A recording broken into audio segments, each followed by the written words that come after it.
Hydrangeas are fantastic as a dried flower, but there are some secrets with them.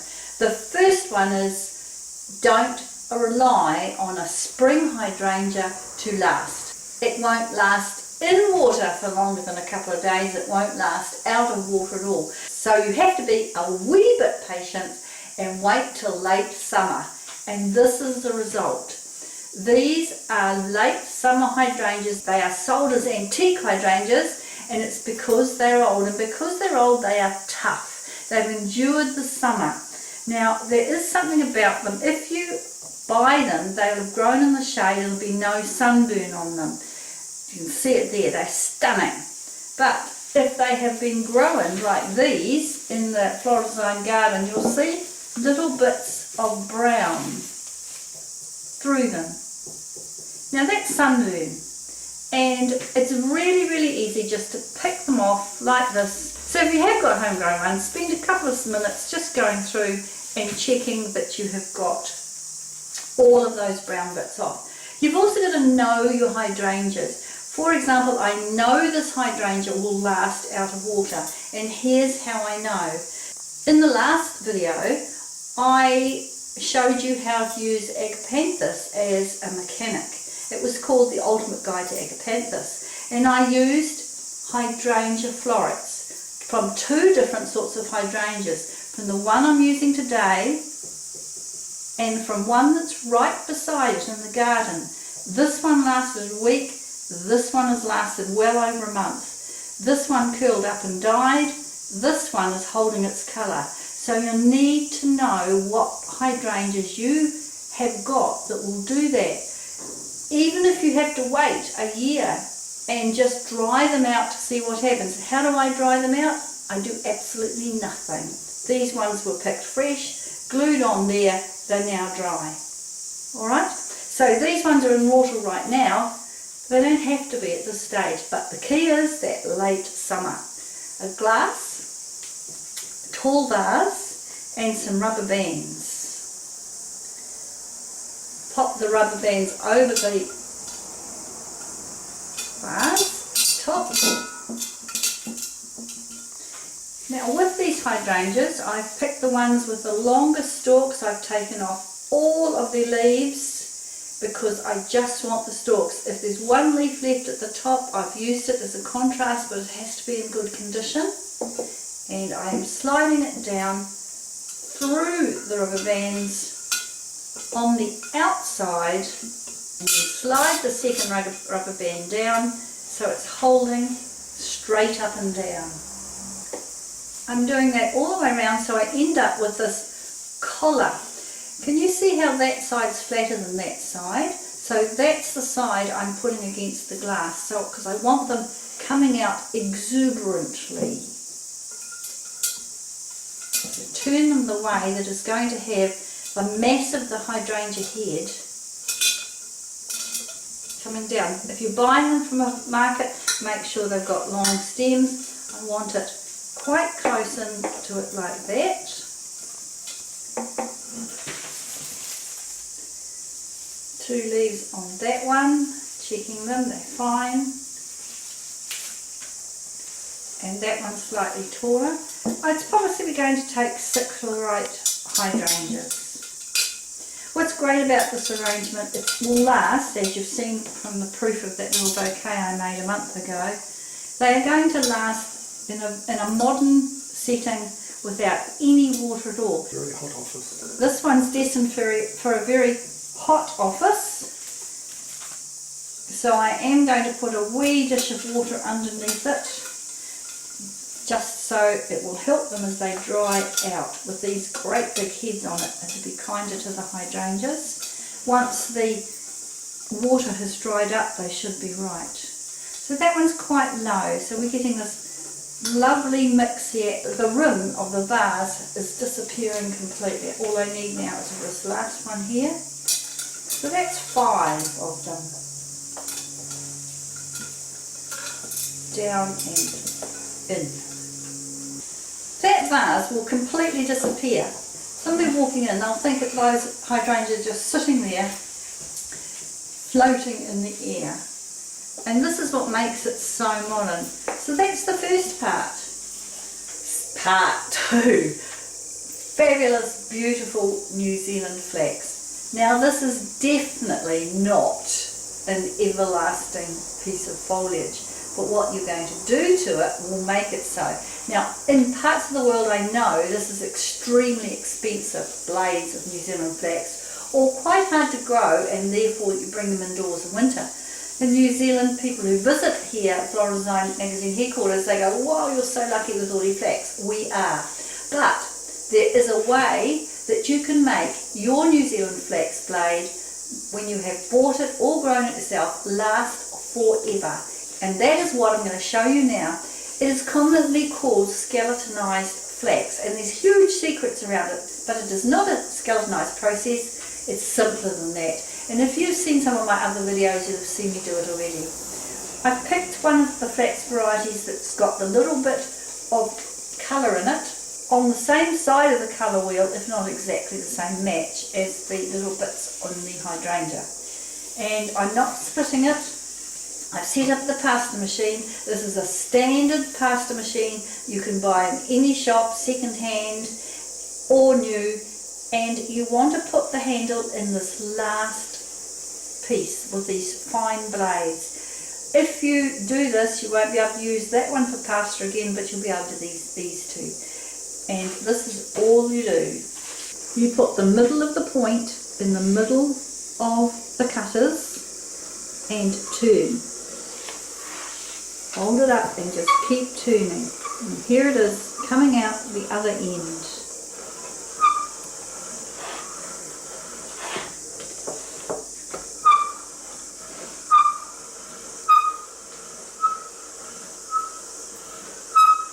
Now with flax like this, when it gets too hard to turn, you know you've reached the part of the flax that is too pippy, and that's where you cut it off. That's why I didn't cut it off first, because you need to know where that pippy part is, so you then cut it. So I'm now keeping on turning to take that piece out, and there it is. It's absolutely astonishing, and we call it at Flora Design Magazine pasta flax, because that's what it is. You've just made pasta out of flax. In Australia, the flora designers there have found that it works with some of their tropical leaves, but that is astonishing. Now that will dry into the most beautiful golden brown, but it will also last like that for possibly 3 or 4 days, and it will curl. If you want it to stay flat, you're going to need to have to put it between 2 pieces of newspaper so it absorbs the moisture, and pop it under the mattress in your bedroom for maybe a week, and it will flatten it. What's wonderful about using it like this is that as it dries, it will dry into whatever shape I've decided I want it to be in. So it can be used for wall art, it can be used as we're going to do it for a long-lasting arrangement, all sorts of astonishing things. So I've got 3 of these, so I'll just do the other 2. If you're buying the flax for this design, go for the longest blade you can find.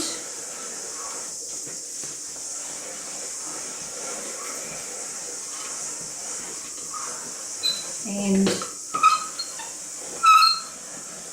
do this as soon as you get home, because flax does curl very quickly out of water. It's made the flax much, much wider than it originally was, and it does give a beautiful, beautiful wide piece. Pop the flax underneath .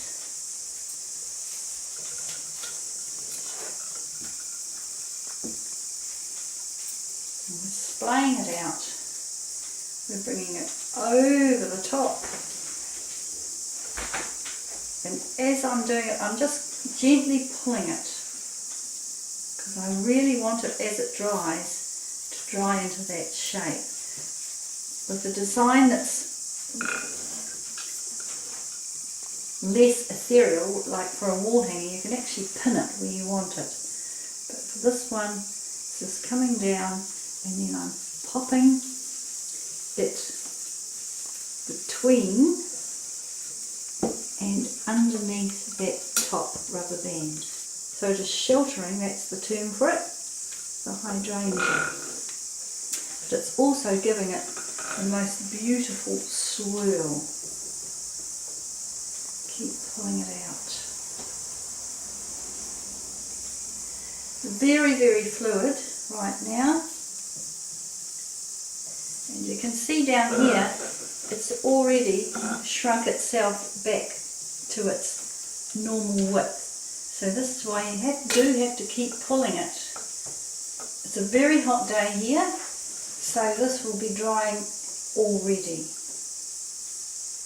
And the second piece from the other side.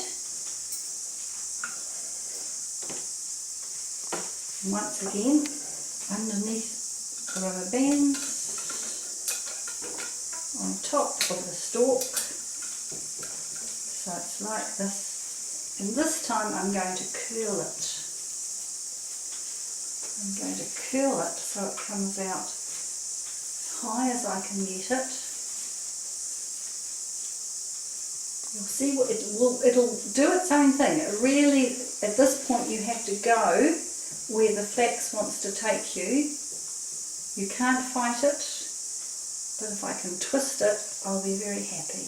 Because all this is so heavy, I want it to get as high as I can to keep it in scale. So I'm going to push this one, it's got a little twist on it,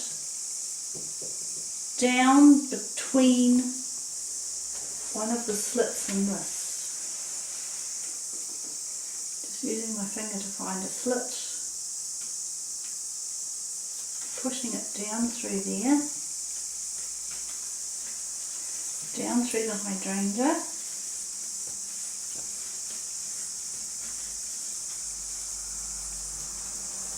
And just pull it out, and that will hold. If you're not sure about it holding, you can put a pin with it into the hydrangea. You can now see we've got this real beautiful sculpture happening that's very, very modern. And once again, just keep pulling it out so you get this gracious, beautiful curl happening there. I'm using Fibonacci's proportion, so I've got the 5 hydrangeas and the 3 pieces of flax. Pull it, and looking all the time to see how it's going to look all the way around. So we're seeing the hydrangeas in there, and this time I'm going to push it through a hole here. Spread it out. It's quite firm. If you want to, you can pin it at the back of that. And what it's done is it's created all this space, enclosed spaces, and it becomes this magnificent sculpture. Now what's amazing about something like this is it will last for an entire season. I promise you it will last 2 months. This will last longer than 2 months. Put this in a reception area in a modern office. It's going to look amazing. We've got part 3 to do. Get on to that next. Save these pieces because they can be used beautifully in a conventional arrangement as a really cool way of getting height because they're beautiful shapes. And if they're in water, of course, they won't curl nearly as quickly. With this now all ready to go, we need to disguise in some way the rubber bands. You could use a strip of this flax to do it, and tie it round. You could use raffia to do it, or you could use double-sided sellotape when you first started. I'm going to use the beautiful flax. This will shrink, but as it shrinks, of course, it will make it tighter. And I'm just doing a really neat little reef knot. Flax was used 100 years ago as a fibre for making rope, so it's actually quite strong. And now part 3. Part 3, we have these 2 stunning little anthuriums. Anthuriums are another of our wonderful plants that last for ages. In water they will last 2 months, out of water they won't. So they are fantastic value. Now these are little mini ones, believe it or not, homegrown but not here. And so I'm going to put them in flower tubes, but we're going to hide the flower tubes. Fabulous value, anthuriums. So with the rest of this flax that we've got left over, use your fingernail and cut some strips off it.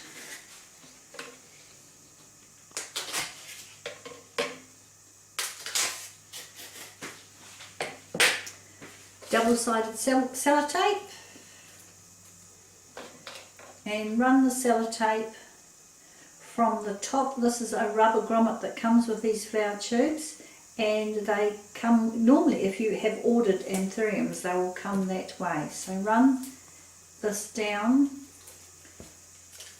right to the bottom and then up the other side, and then run the New Zealand flax around the rim and down. Make sure you overlap the flax, because as I've said already, it will shrink. Once you get to the bottom with that first layer, put another layer of double sellotape on it and bring that around just like you did before. The reason you're doing this is because that flax does shrink. So by putting 2 layers on, it means when the top shrinks, it will simply reveal the flax at the bottom. So you're just giving yourself plenty of ways of stopping that shrinkage being a problem. Use the syringe that I use for everything, fill them up. Decide which is the best side, because that's where you're going to put these beautiful accents.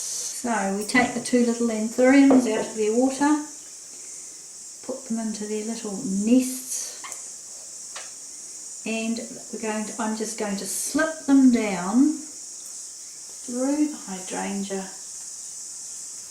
Just thread it down through into the main body of the rim, which is there, over the rim so they're on the inside.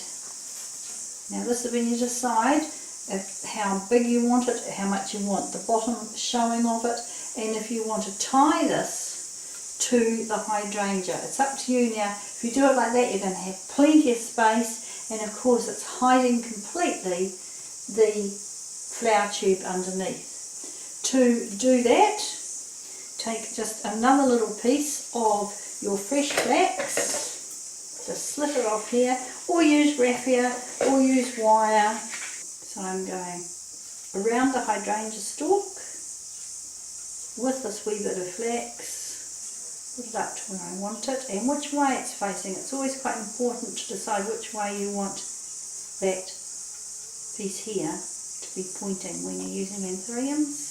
So with the 2 anthuriums now in and their little test tubes fully secured, which you can only see in certain parts, we now just need to tidy up these pieces down there so you can't really see the bottom of the glass. So you squeeze them up like this and use a tiny bit of flax as your fastener.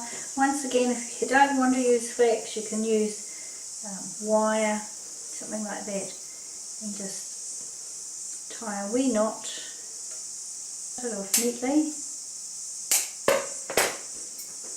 and they become little accent points anyway, because you've got that knot, you've got that one there.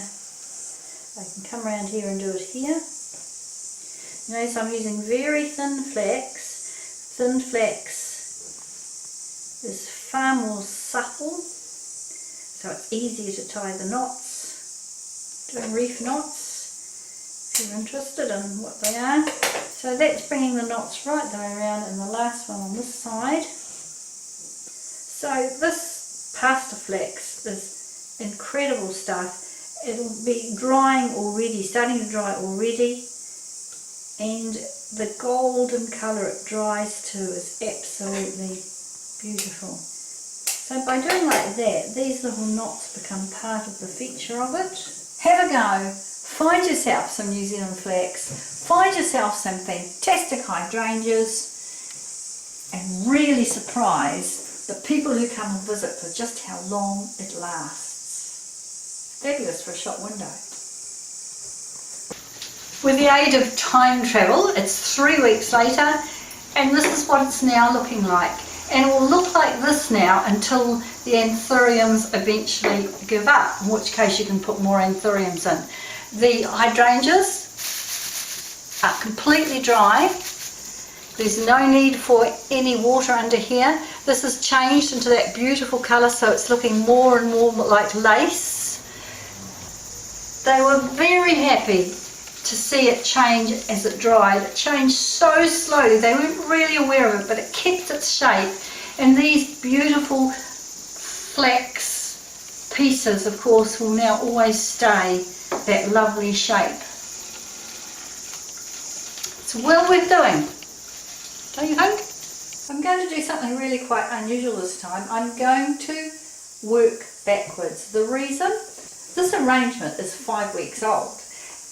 And I'm doing this just to show you how long these components can last. So we've got Aspidistra, and that is probably 2 months old. Hostas, which are also 2 months old. Conifer, which is 5 weeks old.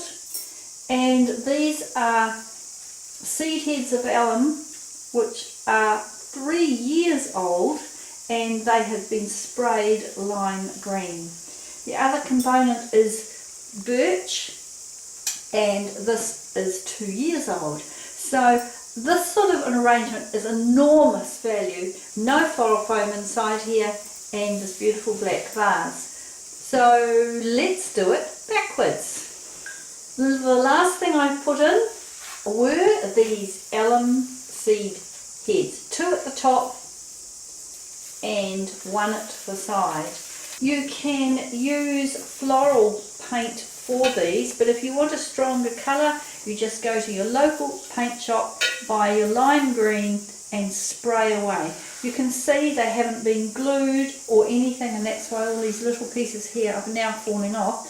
Have a close look at these, and these are also absolutely perfect if you were doing a very small piece for a wrist, buttonhole, or art, for wall art. So don't think because they're just coming off now that they can be thrown away. They're still really, really useful, and they will last forever. So they were attached simply by pushing them in because they had the curves on them. If you don't find any with curves, which of course is highly unlikely, wire or glue them in. The second to last thing that went in were these beautiful hosta leaves. You can see they have been picked with really, really long stems. The reason for this is those stems had to reach down as far as possible to get into the water. They will last much longer with water in them. Without water, they would have already started to do this little curl, and even when they are completely dry and out of water, they are still beautiful leaves because they will curl and retain all of these gorgeous lines in there. So long, long stemmed hosta. Now it's the turn of something that is going to raise parts of the design up. With the conifer, it has got short stems. This particular one, I couldn't get it any longer. So a wee trick, coming out, coming out, coming out. I've cut the stick taped it onto a black painted test tube. You can see it's where it came to. I actually cut it so it just came to there. That could be filled with water, and that allows you to have very short stemmed focal point that you can put in here. This part obviously is in the water, but this is full of water as well for any short stem. So that one goes in next for changing the flowers. If your client or yourself wants fresh flowers in there all the time, you can have great big beautiful roses, peonies, all sorts of lovely things in there. But in this case it was just a short stemmed conifer. And then we go to the aspidistra. The delightful, you must have all the time aspidistra. It lasts so long. See the swirl that I've got there? I ended with these ones here. They've got very long stems to get into the water, and I have curled them and pinned them at the back.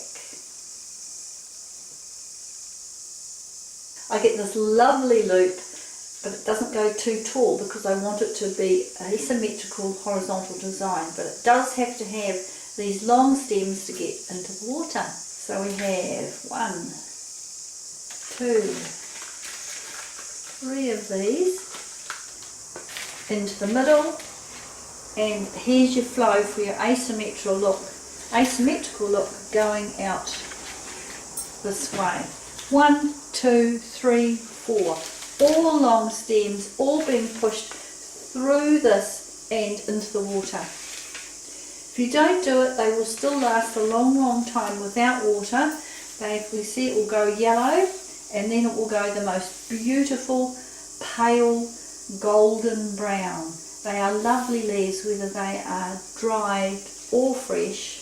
And the conifer, all sweeping in this direction. How do you get short stems down into that water? Well, with conifer you don't really need to, but what I did was pick a very long piece that just keeps coming and coming, and that is what kept that one so green for so long. A long piece, and I've cut off all of the bits that didn't go in that direction. And they of course are threaded through this base here. They smell beautiful. This to me is the smell of Christmas, even though it wasn't a Christmas design. The smell is absolutely divine. So they were just threaded through there, and we were left with this gorgeous circle in the top. And the beautiful round birch armature, and it's just sitting on top. Why didn't I have to attach it? Because all of those other stalks that are going through it pull it down into the vase, and this has been all sorts of places and lifted about. It never moves because all these things you saw me pulling out with the anchor points, putting it down in there, so you don't have to add any more. And how did I make it? I got a glass vase, green birch, and just went round and round and round the glass vase, and as I went I tucked pieces of it into each other. I haven't used cable ties.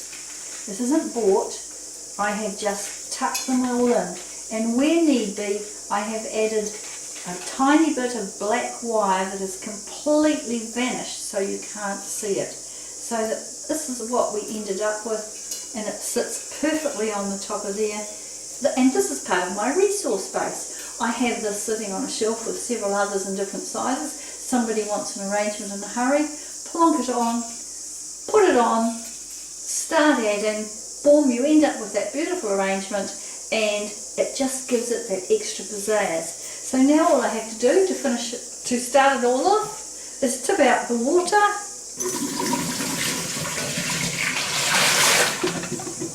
clean out my vase, no floral foam in there whatsoever. So there it is, just proof that a design can last 5 to 6 weeks and no floral foam, plenty of water with these magic components.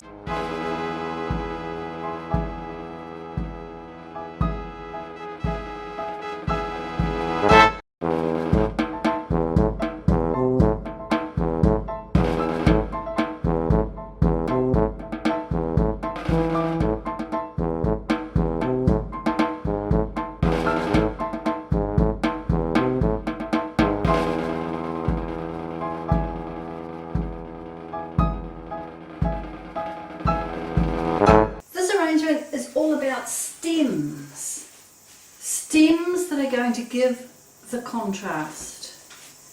I have picked deep green, which is the equisetum, lime green, which is the amaranthus, and red, which is the dogwood, Cornus alba, because we often don't focus on the stems, so this design, that is the focus.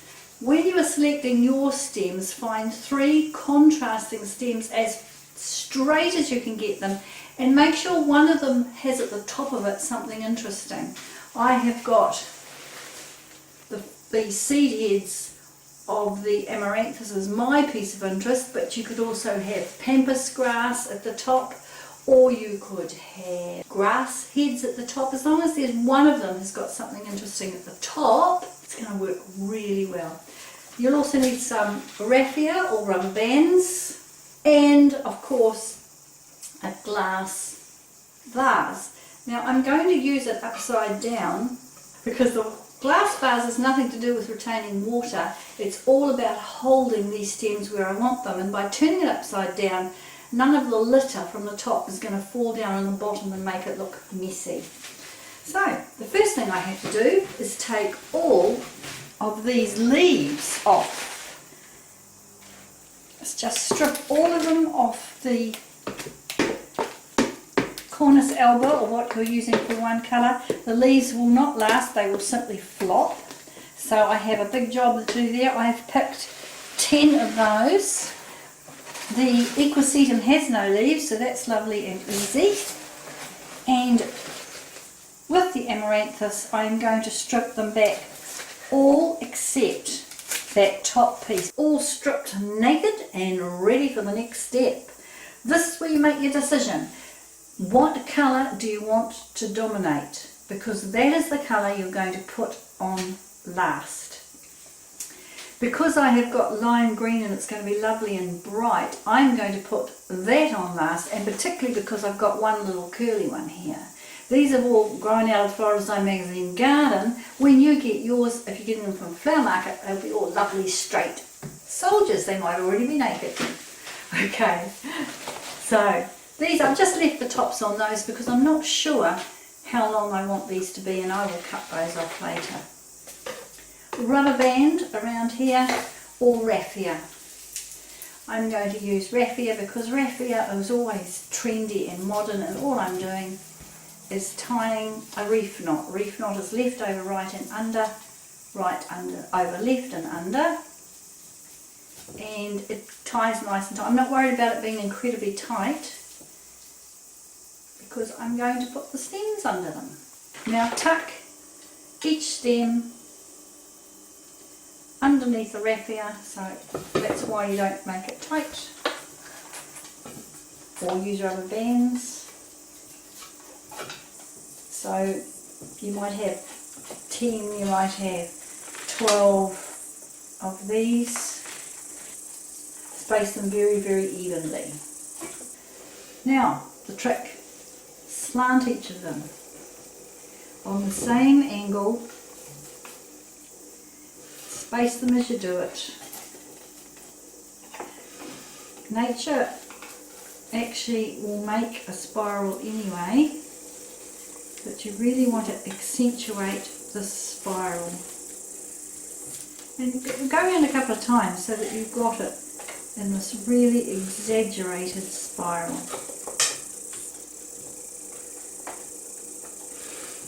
Tie another piece of raffia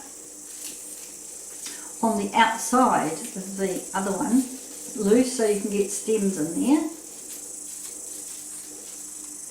or another rubber band, and the same at the bottom, loose, so you can get stems in. And take your second coloured stems, in this case the equisetum. Make sure that you cut the ends of these straight across. You can see they're hollow, they soak up a lot of water. As they dry out, they go the most beautiful brown.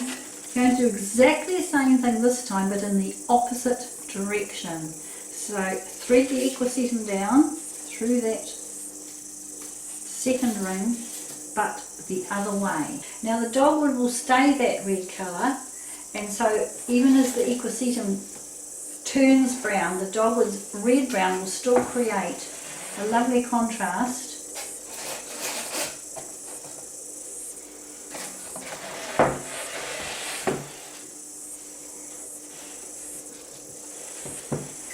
This is a great design to do in winter when flowers are expensive.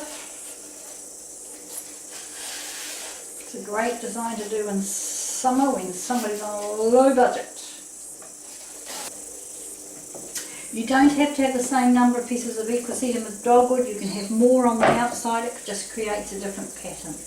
Amaranthus, as it dries, sags. It's really important that it gets held here as it dries. So I can put it so that the tie point is there, but then it's actually going to hide all that. So I'm going to put the tie point up further, and I'm going to tie it up to the equisetum so that it will hold it as it dries.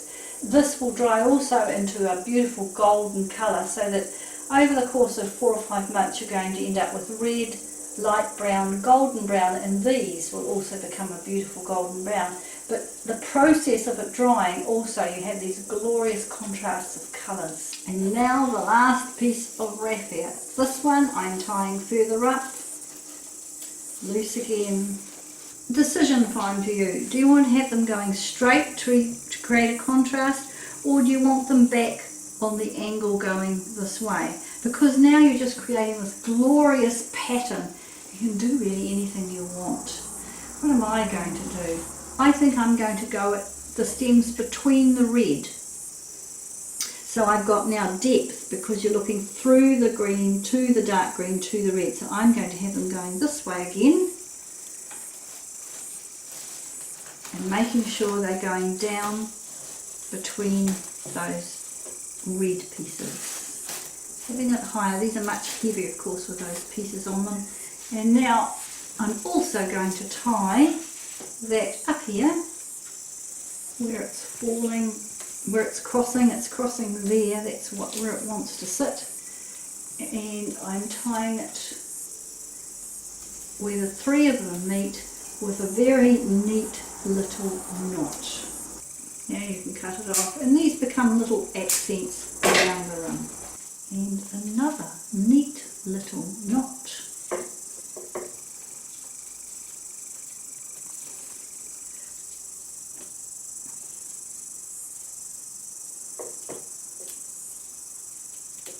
And I'm going to do that all the way around with these lovely green heads. You can also get amaranthus in red,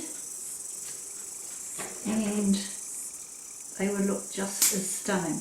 Called Love Lies Bleeding in a lot of places. Last one, tied off at the top there, and you can now see the depth that we've got in these here. Now before I cut off these bits of raffia which are holding them up, I need to put one piece of raffia around the bottom and one around the top, and then I can cut all the other ones off because they will hold. And if you don't like the raffia look, you could, and you want bling, you could add lace, ribbon, wire, binding wire of some sort. And this one I'm now pulling tight, because it's now holding all of them in. So I'm hoping a mysterious finger will come in really, really tight. Of course you can also use a slip knot there. With that one very tight, it should now hold them all in. As long as I identified the right one, I can now cut that one off and that one off. And now do the same at the top. Go as high as you can up the top here, as tight as you can possibly tie it, so it's holding them all in.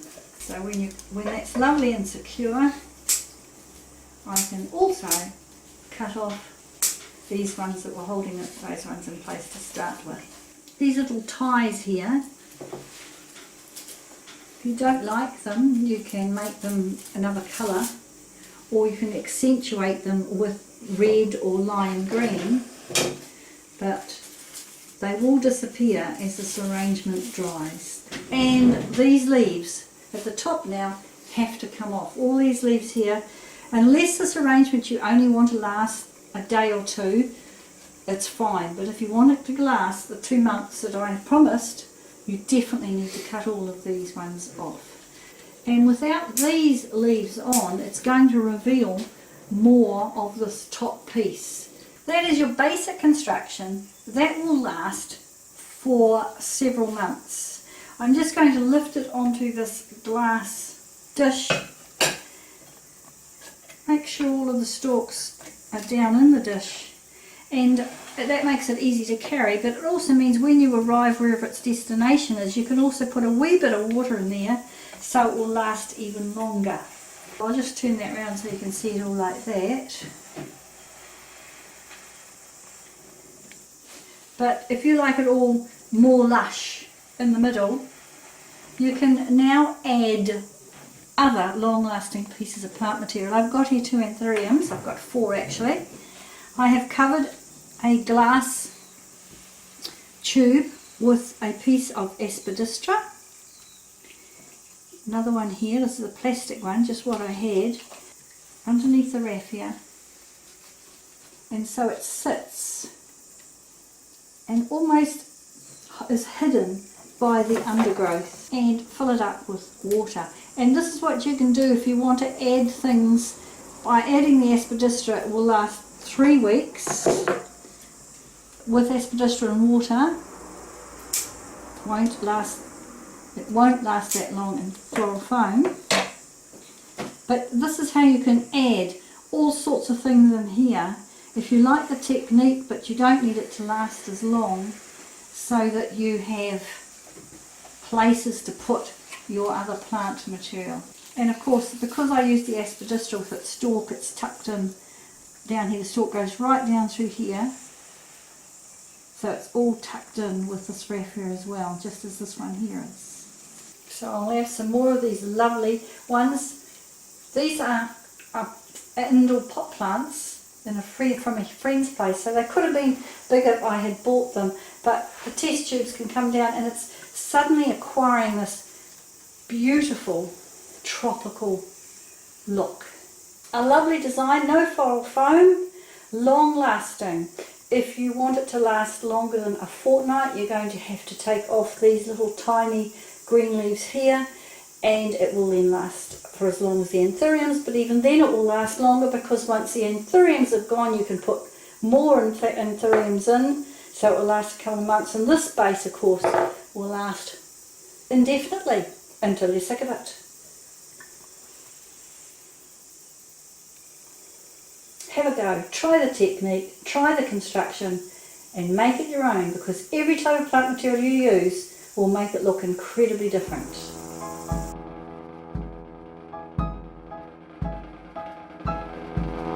This arrangement is low-lying, so it is perfect for a coffee table or in a modern apartment where you have a bench in an open plan living style in your kitchen that overlooks your dining room. People can come and approach your bench to grab that nice glass of wine you're offering them, and they're looking down onto it. This plant material I have picked is both long-lasting and everlasting. First one is the beloved aspidistra. It's got holes in it out of the garden. It doesn't matter for this design. Also, we have beautiful succulents with a red tinge to go with the red tinge of the antique hydrangea. I've used complementary colours of red and green to maximise the contrast, seeing I'm using such a limited range of plant materials. Flannel flower, which is everlasting, and rose hips. At the moment they're lime green, but they will change colour. So it's giving us textural contrast. You'll also need a cylindrical shape of some sort and scale with your plate. The plate is simply there to carry it. Some pins or a long armed stapler and a pair of scissors. Because this is an interesting technique. What you need to do is take out that woody stem as far as it goes, where it becomes a little unbendable. And then if you can bend the rest of it, that's perfect. And do it with all of them before you get started, so the rest of the mechanic is pretty easy. The number of aspidistra you need will depend on how large you want to make your design. You can cut the aspidistra all so it is the same width across, but I actually like it being up and down, but hey, that's up to you. First thing we're going to do is roll this like this to the middle. Take that out now. Pin. It's quite easy for me to do that with pins. Alright, so that should slide in there easily. Nice. Now I take another one. And we're going to build this series of circles. Now, when I pull that one, did you see that the middle section did not want to bend? And that's why we took those stalks out of the aspidistra, because we do need it to bend. There's my first circle done. Now we create another one. We put this in here again. We take another aspidistra and pin it. Another aspidistra on this side and pin it. Just pinning it to the first one we used. Put in our little former down to there. And now pin it to there. So the cylinder that you're using is just gauging the space between each one of these. So that now should go back in there easily. The next one goes to the middle. If you want to make great big ones, use carpet roll inners. You could also use a tumbler, a glass, providing it's got flat sides. So is that going in? So that's giving me 3 spaces. Check this against my plate. How many more circles do I need? 1 more here and it will be to the end of my plate. You can go off the plate, of course. It doesn't all have to have these rigid edges. 1 more. And pin. You'll see the point of this in a minute.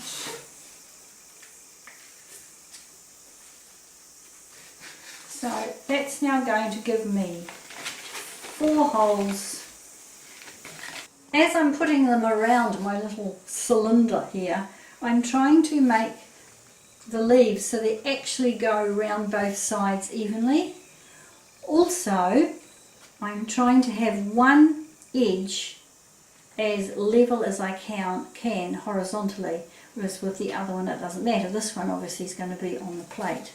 So with that first one down, I can then put in the second one and do the same. And yes, it looks strange me holding it between the legs here, but it's really a good technique. If you're sitting on a stool or on a chair, then it makes it very easy to do this.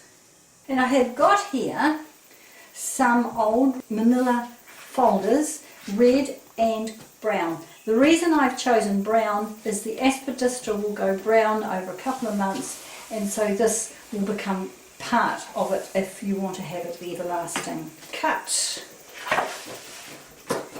each one of these into strips. It's nice and easy for you. I'm going to make it 2 inches or 5 centimetres. How's that an easy way to convert? Long.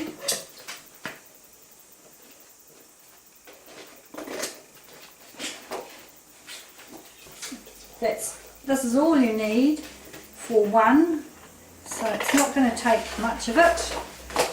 Go back to your roll, your template. Roll it on your template and sellotape the end. Now make as many of these as you are making holes in your aspidistra. I'll carry on and finish this, and then I'll show you how you can put it all together. Alright, let's have a look at the plates so far. I've done 2 of them, and I have inserted my little rounds of cardboard into each one. This particular plate I can get 4 across the middle, But now as I'm getting toward the edges, I probably will only be able to get 3. So this one that I'm doing right now, I am working with only 3 little cylinder holes. Pop the cylinder in,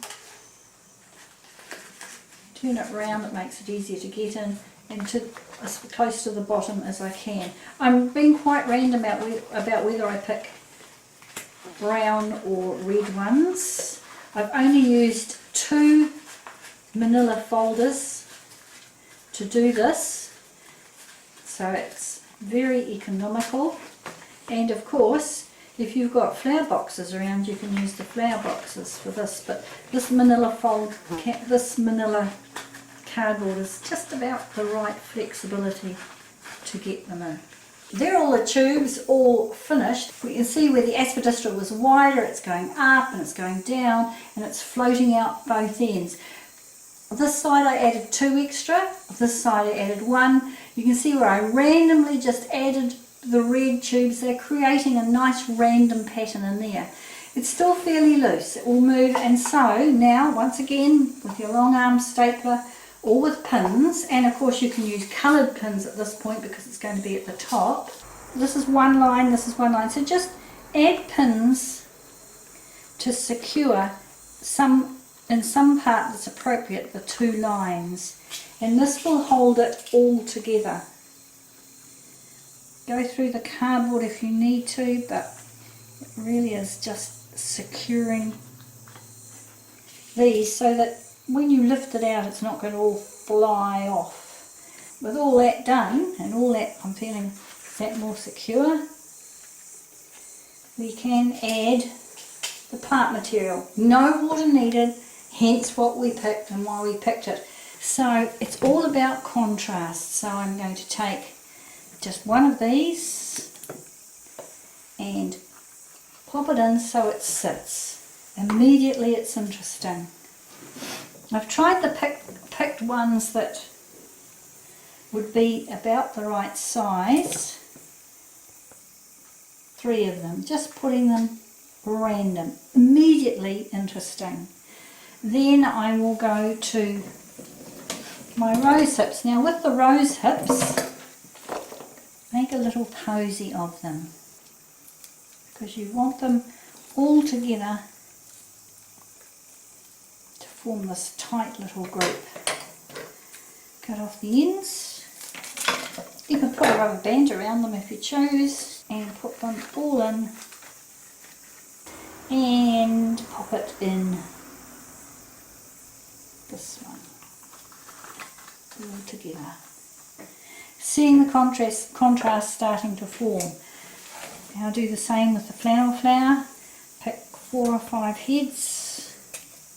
This has been out of water now for 3 days. So you can see how, besides being beautiful and soft, it will just last and last and last. Contrast, put them beside something that's similar. These 2 are similar. So there's a wall in between them and put them down in the cylinder. So we have that little contrast. And I'm going to do that 3 times. So you might think it's a bit of mucking about to start with, but this isn't taking me very long at all. And finally, a little floret of this antique hydrangea, which simply means it's going to dry well. I've already talked to you about how you get to know your hydrangeas so you know the ones that do and the ones that don't, and you'll get a real feel. So that's a little floret for contrast there. Pop it in there. If you're using aspidistra that's come from the flower market, you're not going to have all these holes in it that I've got in mine. You see how this aspidistra that I've left higher, it's starting to add movement from the outside coming in, and it's introducing the aspidistra on the inside, which is really, really cool. A long lasting arrangement to keep people very, very interested. Now isn't that a cool technique? A long lasting arrangement isn't restricted to those great big tall ones and the coffee table that I've already done. You can also use them for boutonnieres, shoulder sprays, or exquisite little brooches. Have a look what I found. This stunning little leaf is off an amaranthus, and it just has curled that way, and I thought that would make the most beautiful little brooch. Unfortunately it's probably too little, but an exquisite little miniature to put somewhere special, or even in a frame for wall art would be gorgeous. So I went to my skeletonized leaf collection. If you came with us on our New Zealand road trip, where we videoed all these magical places we found where you could get plant material, these were collected in the native forest, and they are skeletonized leaves that have naturally dried into these shapes. If you buy skeletonized leaves, they're much flatter, but it's this shape I'm after, these beautiful shapes, and of course they're absolutely perfectly in scale for a gorgeous little everlasting floral brooch. How beautiful would this be presented to somebody at a wedding, and then of course they've got it forever. You're going to need some other everlasting pieces of plant. We've got statice, poppy seeds here, and these are the seed heads from an allium, an onion. Some multi-purpose spray glue. You can use florist's glue for this. Don't use carpenter's glue, don't use that white PVA, it takes far too long to set. But with this one, I have to use it within 4 minutes. Well, I have a safety pin and a stout piece of recycled cardboard. Take the safety pin. How long do I want my piece of cardboard? Cut it here.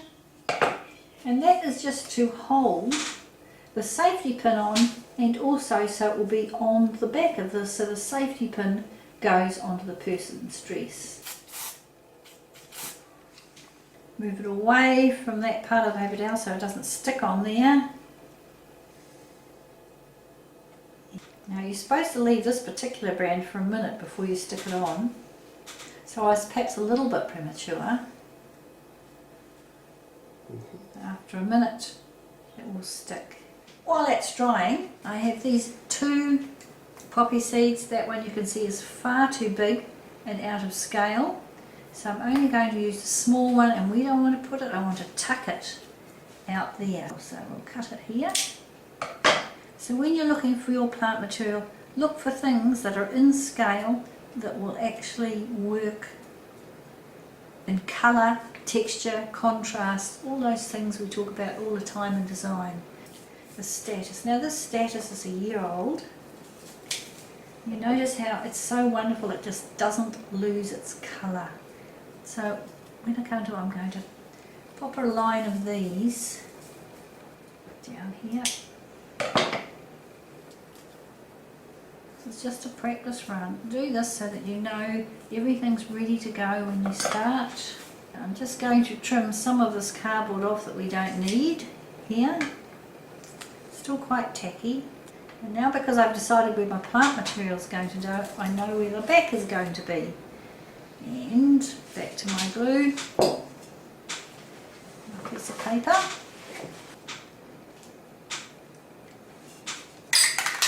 Spray the back of it.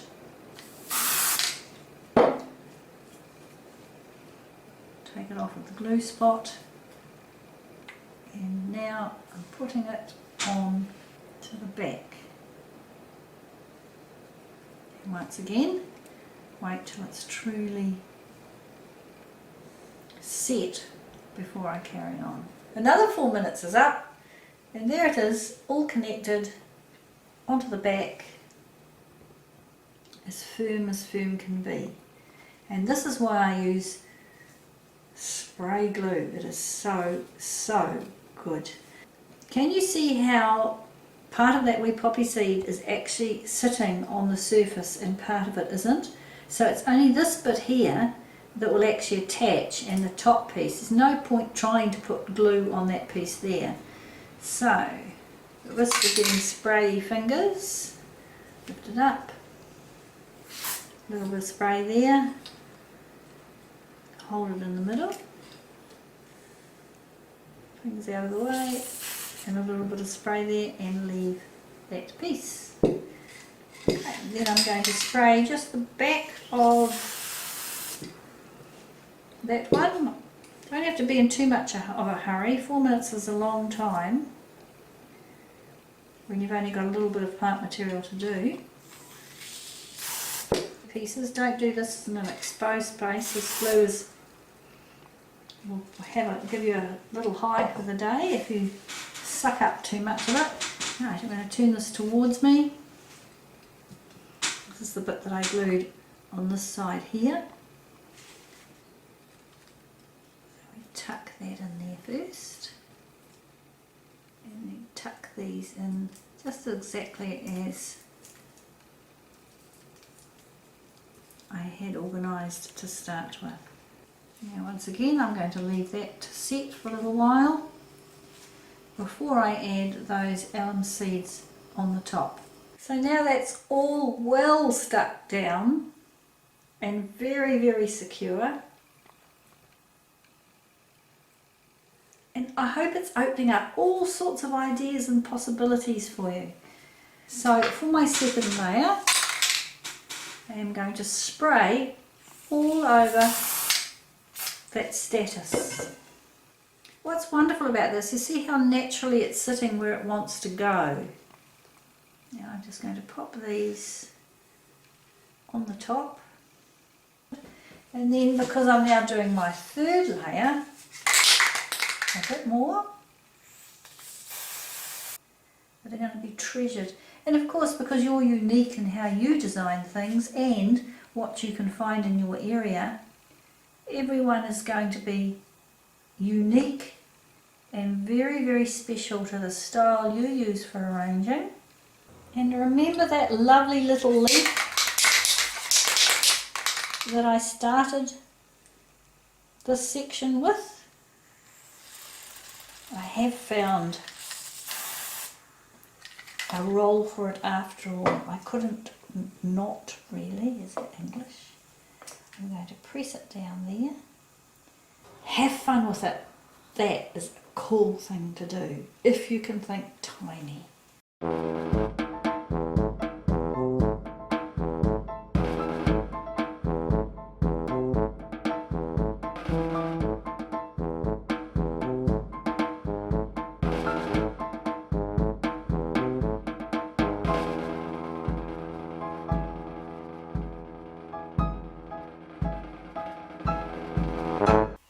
To finish off, I'm going to show you two arrangements that are a year old that are perfect for a lobby such as I'm standing in now. This first one was made with a very stout stone container, and inside it is screwed up newspaper. This copper pipe, I then just bent it round. It's very, very soft, so I just bent it around and round and round and twisted it into this shape. So it starts down the bottom here, goes round once, twice, 3, 4 times, and then up to here, and then I pushed it back into the newspaper. The reason copper is so good with long-lasting arrangements is it reflects the colour of these leaves as they dry. And then, of course, the two magic ingredients, Nandina. It's on a polystyrene ball. I pinned it down where I needed to. Underneath you can see little glimpses of Magnolia grandiflora. And then you can see little red cotton strands, round and round and round, and it created that fabulous ball. Over here, this is Magnolia grandiflora as well. And as it dries, you can see it changes a little bit of colour at the top with the paler green than it is on the plant, but that beautiful brown that is always underneath is retained.